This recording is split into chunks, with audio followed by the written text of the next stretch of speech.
Hello Internet, welcome back to Tromsø Twilight, the channel where I, Vincent, talk to you, the universe, about books, movies, music I enjoy, find interesting, or a combination of the two. Today we will be talking about Naomi Westerman's book, Happy Death Club. This book is a book of non-fiction essays on death, grief, and bereavement across cultures. I found this book in my favourite independent bookstore in Oslo, Tronsmo. Check them out, I'll link them in the description. If you're in town, go and see them, support your local bookshop. I've been going through a kind of grief bereavement process this year in a couple of ways, but particularly since the summer. And I saw this book, it just appealed to me immediately.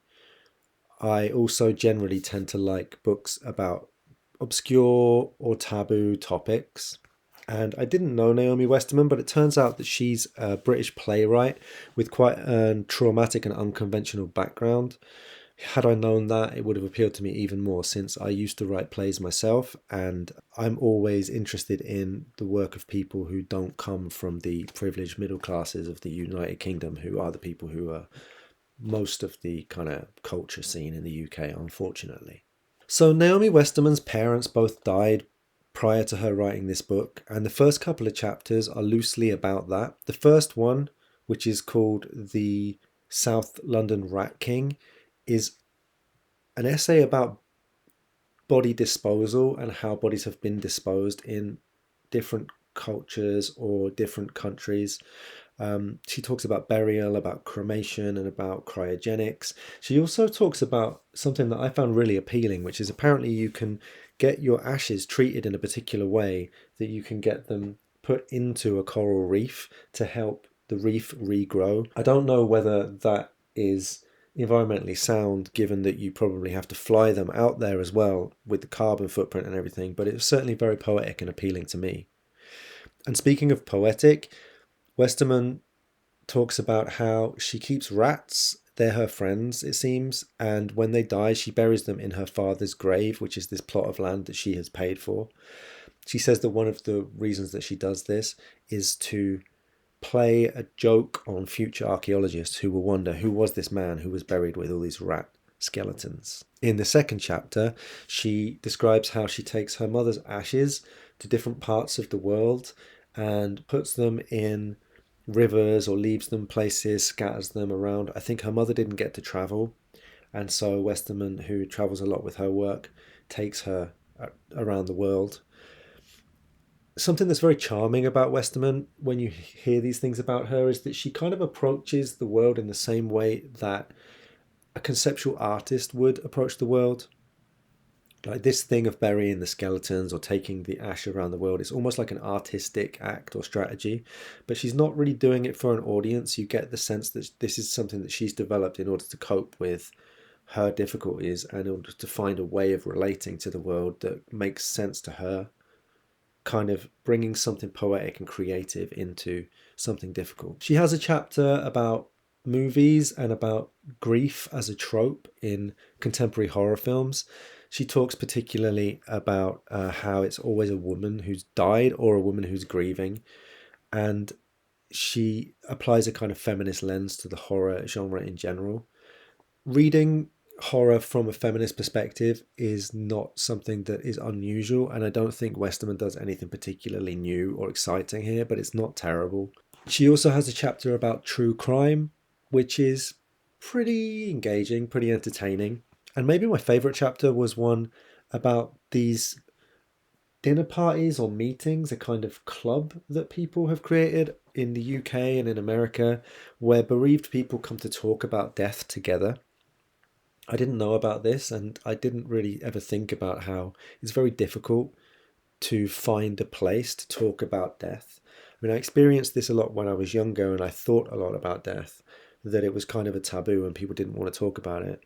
But I guess people who've gone through a lot of death or experienced a lot of bereavement struggle maybe to find peers. And it was interesting as well how she described the value of food and communal eating in grieving processes. So, in general, interesting, but there are some weaknesses with this book. What it is almost like a zine. Like, it's not really a memoir, but it's not really like a non-fiction book either. it's a collection of this woman's thoughts about death, and she happens to be somebody who is either sociologically or anthropologically trained and has studied grieving and the attitude to death in different cultures. So this isn't any kind of systematic or very in-depth exploration of those themes, but she's able to draw on many very interesting facts. At the same time, she weaves in parts of her life. But I will say this book has the feel of a text made by somebody who wasn't quite sure how they wanted to do it. Um, she references at one point that something that she's done like the day before the deadline of the book. And I almost got the sense that, maybe quite a lot of the book was written the day before the deadline. One chapter is an extract from a play that she's already published. There are a couple of occasions where paragraphs appear twice in the same essay. There are some typos or some sentences that just simply do not make sense. So I feel like the editing was lacking, both in the sense that somebody needed to tell her, you've repeated a whole chunk of text in the over here. You must have copy and pasted it and forgot to delete the first version. But also, I think her editor could have said to her, Naomi, this essay's not finished. You've drawn on like 3 different things and you've put your own story in it. But then when you've got to the end, you've singularly failed to draw those ideas together. You've just asked another question, like a 4th thing at the end of the text. So it left me feeling kind of unsatisfied. All that being said, it's quite a short book, so there was only a limited amount of things she could do, and maybe she tried to do too many things in too short a text. But this also made me think about grieving in general and books and media about grief. There are some great movies about grief, like Don't Look Now, the horror film, which is mentioned in this book, but also Three Colors Blue is a great film about grief. There's also that movie, I can't remember the name of it now, but it's George Clooney in Hawaii. That's pretty good. However, I think it's very difficult to write or create good work about grief. I think of that movie, that documentary with Nick Cave, where he did a whole film which was partly the recording of his album Skeleton Tree and partly interviews that he was doing about the loss of his son. And I found that film like really terrible, really unsuccessful in doing what it was trying to do.